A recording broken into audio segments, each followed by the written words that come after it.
Hey there, it's Dr. Justin Marcagiani. Welcome back to the podcast. We have Dr. Mariza Snyder on the show today.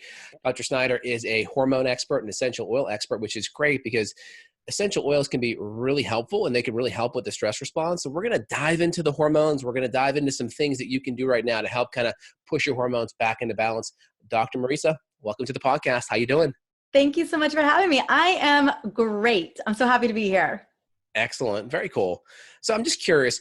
I was talking to you kind of pre the show. When I was in doctorate school, you were actually right on the way out, just a couple quarters before me. So I actually remember you. We were kind of reminiscing a bit. And I wanted to kind of, how did you make your exit on the doctorate chiropractic side into the functional medicine hormone side? What was that journey like for you? Absolutely. Well, the even reason why I pivoted the way that I did. So for 15 years, when I was a little girl, 7 years old, I basically had some pretty crazy head traumas, neck traumas, and that led to chronic migraine pain. And I was told, I can't tell you how many times I was told I was going to live with this pain. And I believed it for so long. Yeah. Well, fast forward, growing up, I struggled. I missed slumber parties. I missed school. I missed all the fun things. I remember as a kid just thinking, man, I missed out so much on life because I was in pain all the time. Like these migraines would light me out for days on end, just in a dark room with a cold cloth over my head, just praying to go to sleep. So 24, I am a biochemist at a Lawrence Livermore National Laboratory. Oh, wow. Yeah. And there was a woman there who was like, listen, I have a doctor who could probably get you well and that get well from your migraines. I'll be honest with you, at that point it had been 15 years and I did not believe any of it. I was like, I don't know. This is my lot in life, Miss Thing. I'm stuck with this. I got my drugs. As long as I can beat this sucker every single day or every other day, I'm good. I'm going to go become a medical doctor. I'm going to go prescribe meds just like I am taking right now. It made no sense whatsoever. But when you don't know that there's a different paradigm, you just kind of follow along in suit. But because the practitioner was on the way home, I went and sought out care, and it was interesting. It was more of a functional practice and I didn't realize what a functional practice was. I didn't even know anything like this existed. I did have chiropractors growing up, and unfortunately, they weren't able to clear out those migraines, but this practice had acupuncture, upper cervical, nutrition, the whole gamut of things. And after 90 days of care, I was migraine free, and it blew my mind. So that opened up the idea of this idea of healing that I'd never even thought of before. Literally switched paths like that. This was over a summer. I was heading off to medical school, switched paths over to chiropractic school because this was the thing. And throughout that process, I was still educating and learning and thinking to myself, like, how does the body have the ability to heal? And nutrition became a really big part of my life. So once I got into practice, most of the women that I was treating were dealing with hormone issues. I was also dealing with hormone issues because why not have another health issue after this other one? And I realized that although chiropractic could be supportive to some of the things, that it was really nutrition and lifestyle and really getting to the core root of what was going on with them that was going to move the needle. So that became a big part of the practice. That's cool. If I remember correctly, you were an upper cervical chiro expert, right? I was, because of the migraines, yeah. Yeah, and then I'm just curious, how far, like if we just kind of quantify as a percentage, how far did the upper cervical get you versus the other half where you were incorporating more natural and nutritional and supplemental techniques? Absolutely. Well, it was definitely case by case. Some people, like myself, had a physical injury. And things were wrong. There was misalignments, there were problems up at C1, C2. So, but then there were other instances where a lot of women that I was treating had migraine pain because of hormones. Hormones, luteal phase, just drop of progesterone and estrogen. And that was more of a lifestyle, nutritional supplementation aspect. So I would say, depending on the person, if it was hormone driven, maybe 25%, 20% chiropractic, but really I wasn't making the changes until we stepped into the nutrition and supplements and lifestyle. Okay, got it. So you're kind of more on the physical stressor side. The chiropractic's going to help more with the alignment and the nervous system communication. On the hormone side, we got to make changes above and beyond. That totally makes sense. Now, you kind of went into an area that I love. You talked about the luteal phase. Can we just kind of walk the average listener through what a typical cycle looks like? Follicular, luteal, and can you describe that physiology 101 for the listeners? Sure thing. So if you're still having a menstrual cycle, right, which happens between like, I don't know, ages 11 to 13 or so, all the way until until menopause. And menopause is defined as the cease of a menstrual cycle for about a Hmm. year. It's Hmm. usually usually the roller coaster where we're really feeling it is in perimenopause, right? That's when things really begin to change. But basically in the follicular phase, we've got the increase of estrogen levels, right? It kind of peaks at ovulation and then Yeah. starts to dip and go down. At that point in the luteal phase, we step into luteal phase, our progesterone levels begin to go up. Also in the follicular phase, we got testosterone levels going up too, Yeah. naturally, but then everything starts to drop towards the end of luteal phase. And Right. depending on how fast those hormones are plummeting, really kind of dictates PMS, right? Yeah. That premenstrual Yeah. cycle as we're moving out of that. And so what I find that with women, if indeed we have a really sharp decline, or maybe they didn't even necessarily have a big increase in progesterone to begin with, we're going to see things like migraines. We're going to see things like bloating, mood swings, a lot of those symptoms that we see around PMS. So that's basically the physiology. And the only reason why we even get an increase in progesterone is if we actually ovulate. And for some Right. women, sometimes that isn't even the case as well. So it's really important to to look at all of those things, to run tests.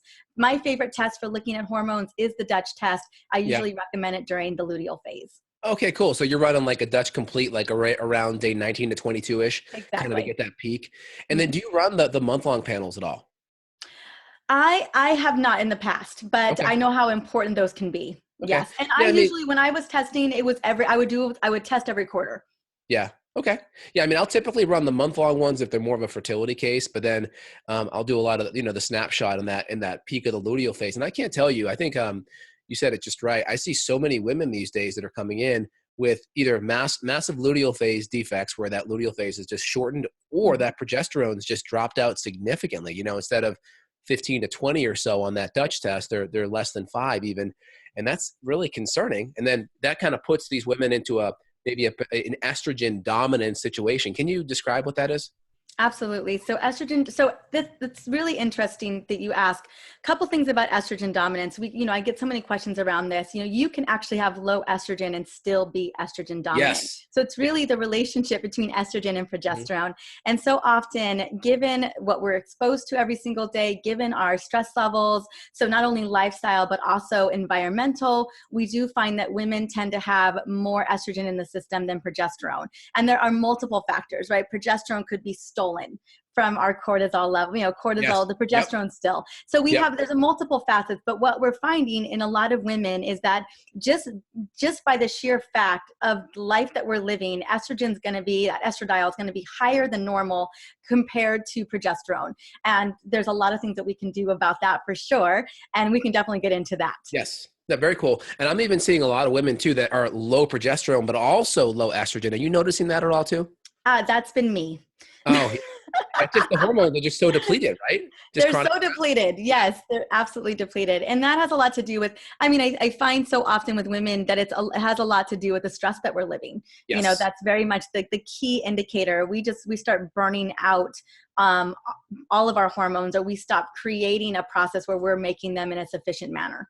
Very cool. I want to highlight one mechanism because Yeah. you were an upper cervical chiropractor specialist, and we talked about chiropractic and on the headache side. And part of how that could happen is if there's stress and inflammation in the spine by misalignment or poor movement, that's going to stimulate a lot of cortisol to help with the inflammation. And we know, just for the listeners, cortisol pulls from progesterone. You mentioned that. Mhm. So when we get rid of the inflammation and we help the alignment and the brain communicate better with the spine, that can decrease that progesterone steal because we're not pulling from the cortisol as much. Does that sound right? It does. I mean, you also have to, I always tell people you can't chiropractic or green smoothie your way out of chronic stress. Yeah, Um, I agree. because it's how you perceive the environment. If you're continuing to create an environment, I always talk about women having rushing women syndrome. If Yeah. you are racing from one thing to the next, you're going to constantly be in a situation. This is not medical terms, but I call it the clutch the pearls syndrome, Yeah. where you're constantly clutching the Constant pearls. stress. Right. So Exactly. if you're constantly in that state, there's going to be no doctor that I know that there's no supplement. There's Yeah. no green smoothies. There's no nothing that's really going Yeah. to get our bodies back on track until we change the way that we are behaving in accordance to our environment. Totally. That's why a good functional medicine doctor, they're going to investigate the physical stressors. They're going to investigate the chemical stressors. That could be, like you mentioned, the chronic stress state, the sleep, the poor food, the inflammatory food, the infections, the hormones maybe coming from the environment, from food and pesticides and glyphosate. That totally makes sense. And you mentioned the Dutch testing, and that's interesting because a lot of people, I find, at least more on the medical side, I find it, they look at the hormones, like the female hormones, the male hormones, but a lot of times they miss the adrenal hormone components. They And absolutely do. yeah, can you talk a little bit more about how the adrenals and why they're so important to healthy female hormone function? Absolutely. So and I wouldn't necessarily see, I always think about the adrenals being the receivers of information. They have a very important job, and that is to listen to what the brain says. I always talk about the hepatic thalamic pituitary axis, right? That relationship between what we're receiving, the HPA axis, and that information that's relayed to the adrenals. And I always talk about menopause and perimenopause being more of a stress condition than it is more of a hormone condition. Because if our adrenals aren't supporting us, if our chronic stresses are stress isn't under control, we're going to throw those hormones out because it's all interconnected. And at the end of the day, Dr. Justin, and you know this more than I do, is that we are hardwired for survival. Yes. There are two jobs biologically that we're supposed to do. One, survive, and two, pass down genes. So reproduce, right? So you've got a new baby coming on the way, right? And then when they have babies, well, then you are an evolutionary success. So our bodies, that's the purpose.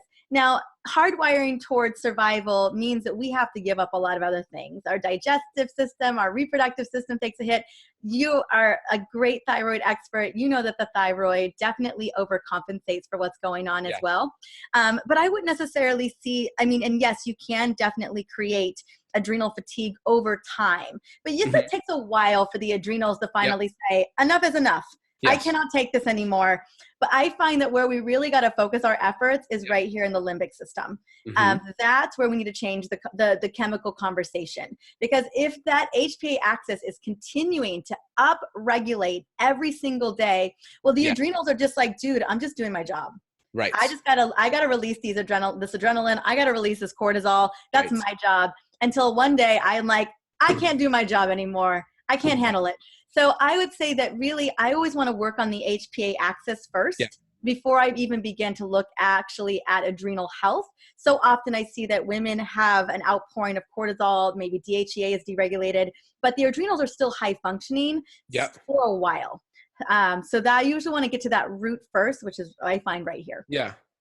Very interesting. And it could be just semantics. I look at the HPA axis as like the person in the old horse and buggy that's whipping a tired horse. The tired horse may be being the adrenals or the ovaries. So yeah, it makes sense. Or the thyroid. My goodness. The thyroid, or you can even go and you can or your gut, or your poor darn liver.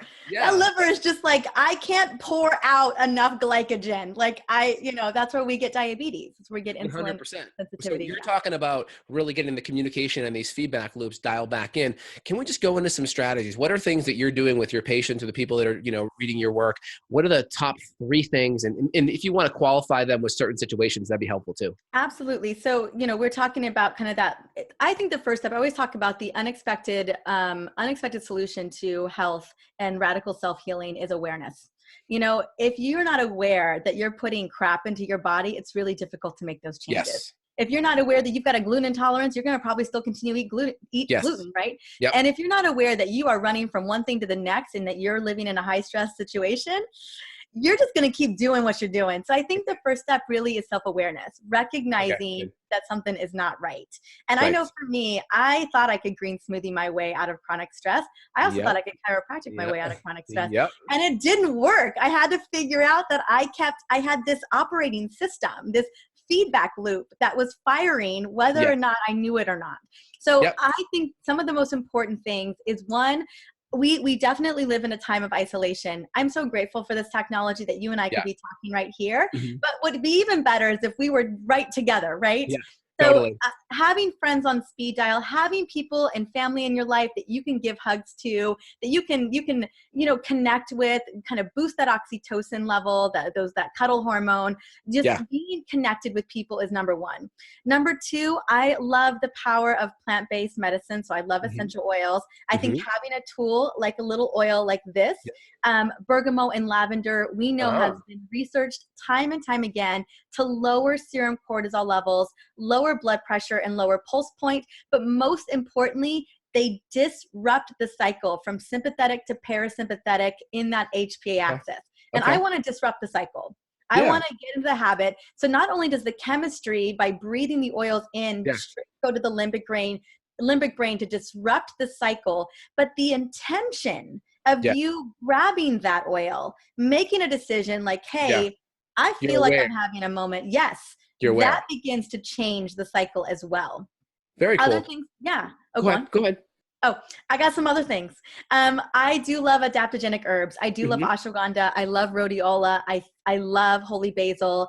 Any of them, all of them. It depends on I think testing is important to kind of Hmm. understand what's going on. But I do love those adaptogenic herbs because they also work on the limbic brain and the HPA axis. Yep. I also think food plays a big role. I know I did say that you can't green smoothie your way out of chronic stress, but man, those important nutrients Yeah. can really help support the body if indeed you're just in a scenario right now where you're like, you know what, Dr. Mariza and Dr. Justin, I hear you, but right now I have to live in this emergency state for a little bit. Yep.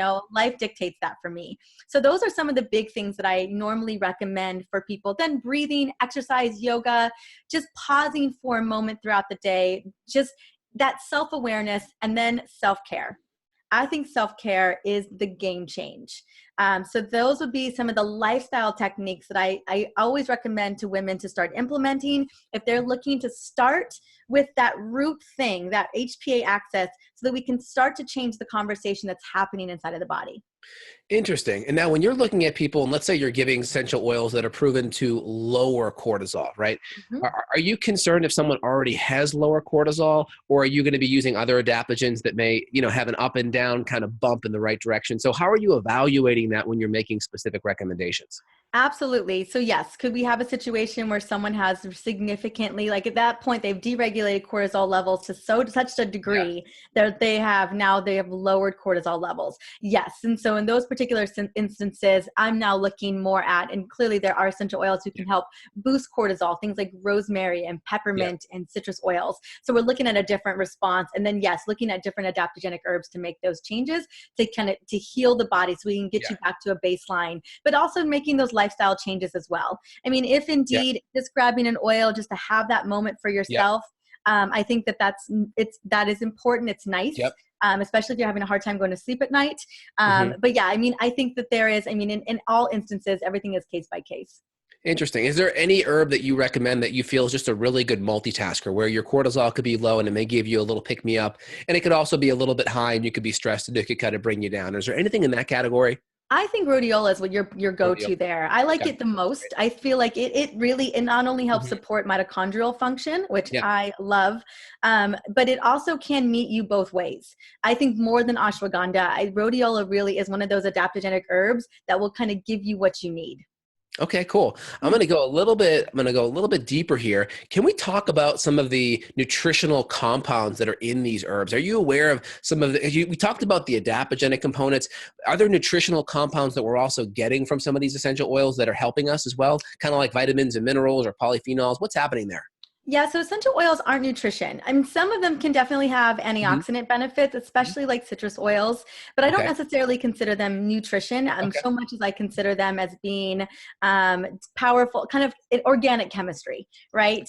Yep. That really can work in the body and aid in the body. So nutritionally, I usually still lend to a plant-based nutrition or supplementation. If someone Yeah. is deficient in magnesium, well, we got to get them some magnesium. If they're Yes. deficient in B vitamins, then activated B vitamins are going to be what I recommend. But usually what I use essential oils for most importantly is to bridge the gap for the lifestyle changes that we know we should be doing, we just aren't doing. So for instance, if we're having a hard time going to bed every single night Hmm. because we cannot shut off our brain, or Totally. We just prefer to work instead, whatever that may be. You're in your, you're in your phone, you're on your iPad or whatever that may be. Like I was just on the phone with my grandma today. I was on the phone with both my grandmas for different reasons, but my little Mexican grandma, my mother's mother, I called her and my grandma was like, every night before I go to bed, I just watch you. I watch you before I go to bed. And I'm just like, okay. I'm like, well, do you learn anything from it? And she's like, I don't know. She just watches me. And I was like, Grandma, you really shouldn't be on your iPad before bed. Like, Totally. just giving her, anyway, it's just a really funny moment. But I think so many people are like my grandma, where they're on YouTube or they're on, I don't even know where she's watching me. I have no idea. But having a ritual where you're utilizing essential oils, like the process of lavender, bergamot, cedarwood, clary sage, whatever those oils are, getting into the habit of creating this behavior, but also knowing that chemistry is helping to really calm down the brain as well, because they're all very calming essential oils. So that's kind of how I'd love to leverage them. How can we use them to set an evening ritual where you're calming down the brain and going to bed? How do you use them to go to the gym every single day? Like I love peppermint and wild orange as an instant energizer bunny.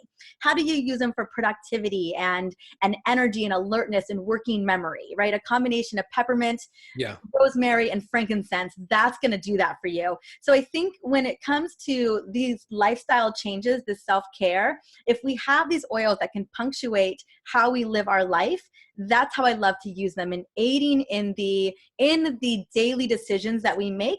Either hopefully you start your day with great decisions that lead to more great decisions, and you're leveraging that chemistry to just have a really great experience. Very cool. And is there anything you use synergistically outside of diet and lifestyle? Are there any of the nutrients that you will use supplementally to synergize with essential oils? I'm just kind of throwing it out there, maybe like magnesium and lavender or something like that. Is there anything you've seen clinically? Yeah, gosh, that's a good question. You know what? I'm in clinically, yes, I guess maybe case by case for me. I don't know if there's a lot of research where we're seeing a lot of the combinations of herbs and oils or vitamins and minerals and oils. What I do know is that, like when you're heading to bed at night, let's say it's lavender and maybe you're using something like melatonin, or maybe you're using something like evening primrose, I think that those can have a really profound impact. Let's say that you are using, I recommend turmeric. I recommend omegas. I recommend some for cognitive function in particular. But I also know that rosemary, the chemical constituent rosemary, which is 1,8 cinnalol, actually helps to increase acetylcholine in the brain. And so it really pairs well. Yeah. So it pairs well with, I think, really important supplements that can help boost brain function. But just breathing in rosemary will literally increase working memory by 75% right then and there, without taking omegas. But you should be taking omegas anyway, DHEA, right? So it just, not DHEA, gosh, I'm having anyway, the point is when you're taking those omegas, you're boosting memory and brain function. So I guess in a sense, I'm usually telling people to be consistent with them so that you're getting the response that you want. But I also am recommending supplements because I feel like when we're coming to longevity and really changing those biological processes, that we have that in place as well. Okay, very cool. All right, I got some rapid fire questions here. I'm putting you on the spot. You ready? All right. All right, you already said one. I'll answer it for you. Memory, your favorite essential oil sounded like it was rosemary. Is that true? Yes. Okay, good. Anxiety, favorite? Anxiety, lavender and vetiver. Good. Depression.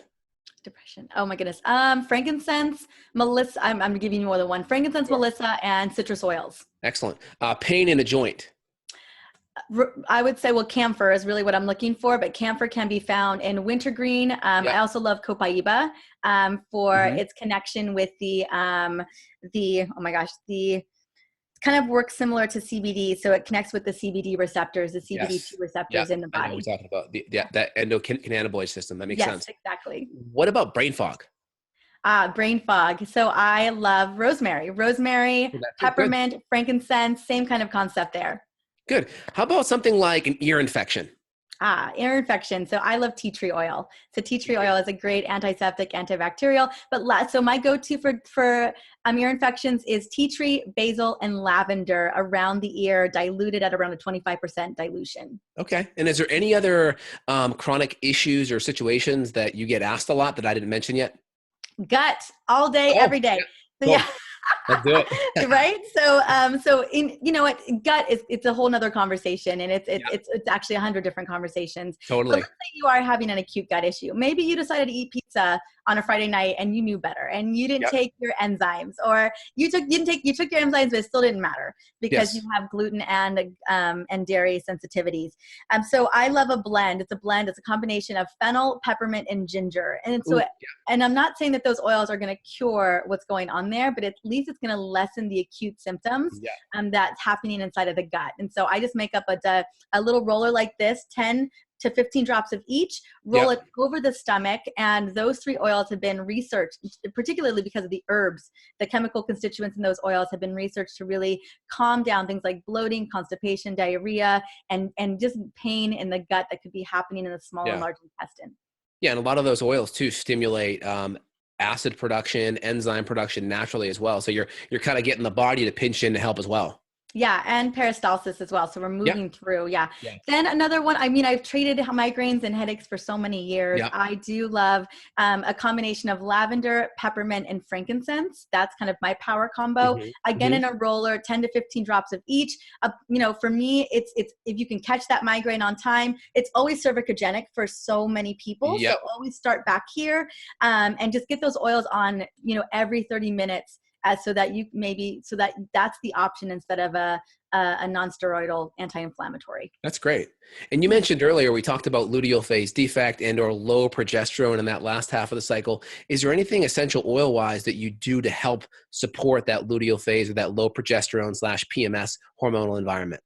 Absolutely. So my go-to oil, I call it the Beyonce of hormone oils, is Ah, clary sage. how But I cool. have a blend. It's called my Superwoman blend, and it's Mhm. actually what this is right here. This is what I've been holding up all day, Oh, and cool. it's designed for, it's kind of luteal phase defect, helping to boost progesterone levels. So the 2 go-to oils for boosting progesterone levels are going to be clary sage and thyme. Now, thyme, not the sexiest smell in the world, but you can Right. definitely make up a blend like that on Yeah. the bottom of the feet or right over the ovaries.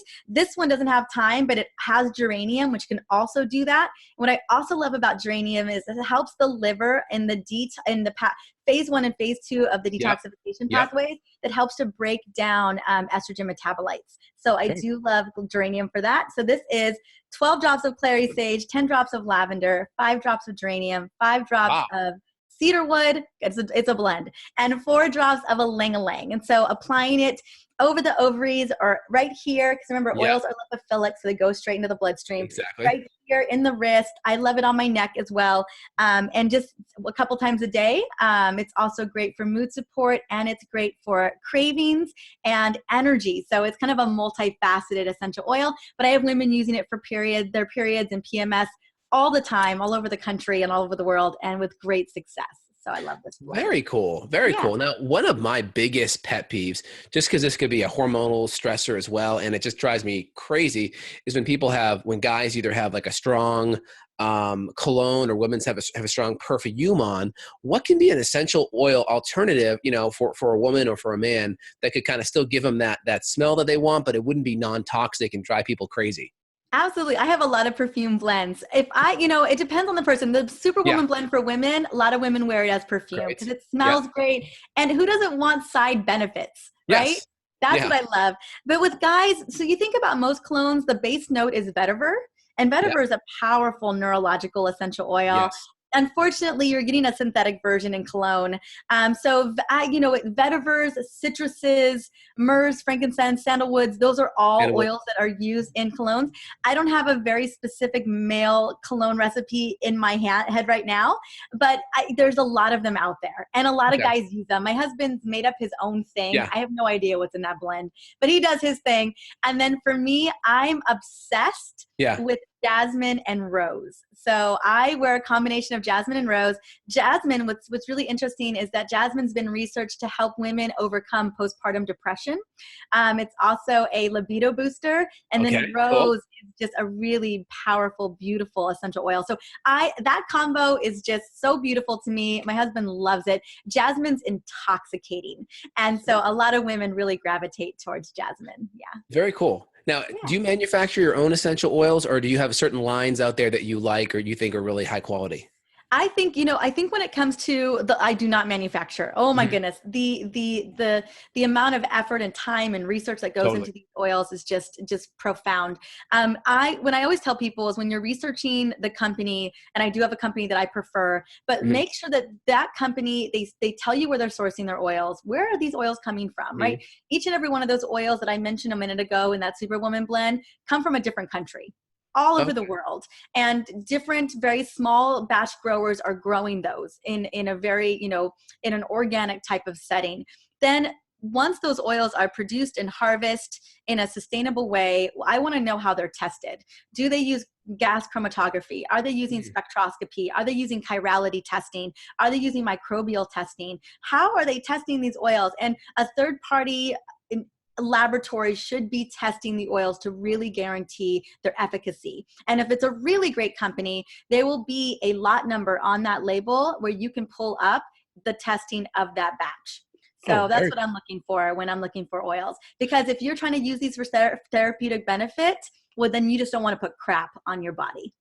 got it. Is there any specific essential oil companies that you know of that meet those standards you just mentioned? Yes, there are a couple. My go-to favorite is doTERRA. Okay, I'm doTERRA. a Cool. doTERRA girl. And Cool. I've been using them for years. I've been recommending them to millions of people as well with great success. So I feel really confident with the quality control that they implement. Awesome. Very cool. And I know today we were really getting into a lot of the essential oils and the hormone connection, which is great. And this is kind of, I think, a perfect segue for you to kind of dive in and just give people a little sneak preview about your book, which is going to be, I think, a more in-depth version of this conversation. Absolutely. So I have a new book coming out. I don't know when this is airing, but I do have a new book coming out. It's called The Essential Oils Hormone Solution.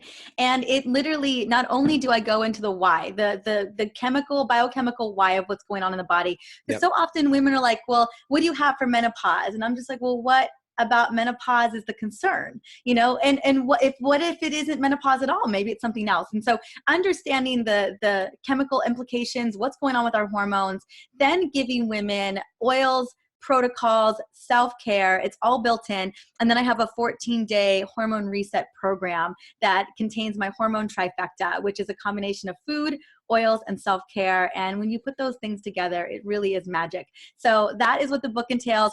400 pages. So it's a pretty Whoa. big book with 40 pages of bibliography. So I did hundreds of hours of research for this book. That's amazing. And then Yeah. the book's called what? The Essential? Can you repeat it again? Oh yeah, the Essential Oils Hormone Solution. You guys, this is what it looks like, Yes. and Perfect. it's on Amazon. It's selling like hotcakes, which makes me It's so already out now. happy. Yes, well, it's right now. It's for pre-order, but people are Pre-order. buying it. Great. I'm going to put the links, the Amazon links down below. So if anyone's listened to this on the iTunes or YouTube, just click below and you'll be able to get it. That's awesome. Is there any other information at all you want to share with the listeners here before we wrap up? I would just say, I think the biggest message that you and I probably bring to the table is that you really are the CEO of your health. There's a lot of great practitioners out there like Dr. Justin and myself who can really guide you on this path, but just know that there's ownership for you, and that you don't have to, you don't need to be told that you're just going to have to live with this disease or this condition, that there's definitely a way out. It's just a matter of deciding that, yes, it's time for me.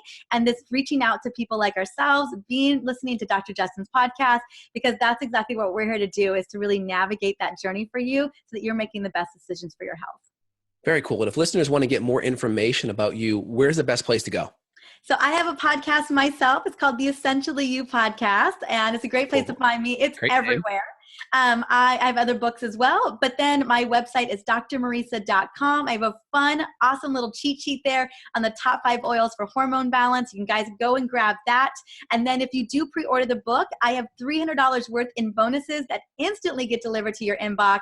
You can get started right away. So even if you're like, man, the book isn't going to be here for a couple weeks, no worries. The bonuses will hook you up until the book arrives. Very cool. And just for the listeners, there's a silent Z in that name here, drmariza.com. And I see a cool little opt-in on the top 5 essential oils for hormone balance. So while you're up there, feel free and get that. Dr. Mariza, anything else you want to add? I think that's it. I think we covered a good amount of information. Dr. Justin, thank you so much for the great questions. It was such a pleasure to be here. Thanks for being a part of the podcast. Thanks, Dr. Mariza.